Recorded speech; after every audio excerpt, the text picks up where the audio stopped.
Մի քանի օր է հայկական մեդիադաշտում տարածվում էին Ստեփանակերտի Սուրբ Աստվածածին եկեղեցու քանդման մասին լուրերը։ Կասկածները վերջնականապես հաստատեց Caucasus Heritage Watch կառույցը, հիմնվելով Sentinel արբանյակային լուսանկարների վրա։ Կառույցի գնահատականի համաձայն եկեղեցին քանդվել է մարտի 3-ից ապրիլի 2-ը ընկած ժամանակահատվածում։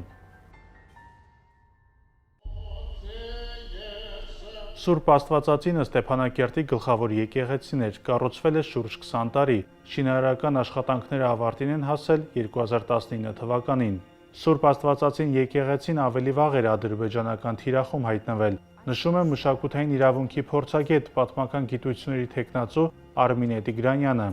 Այն ժամանակ վնասվել էին եկեղեցու պատուհանները։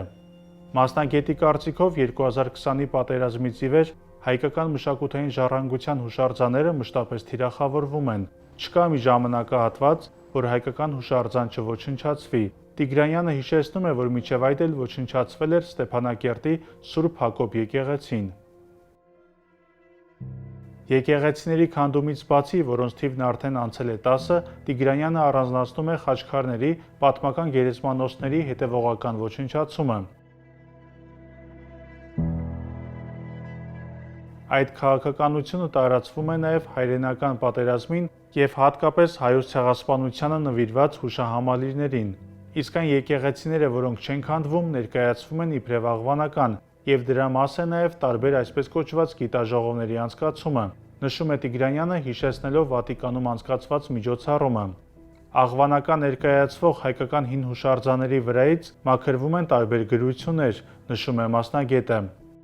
Արցախի հայկական հուշարձանների պահպանման գործում արդյունավետ գործիք կդառնար հնարավոր մշտադիտարկման մեխանիզմների ներդրումը, սակայն օրինակ ՅՈՒՆԵՍԿՕ-ի մուտքի համար նախ եւ առաջ անհրաժեշտ է Ադրբեջանի թույլտվությունը, որն էլ դրա համար կարող է այլ պահանջներ դնել, նշում է Տիգրանյանը։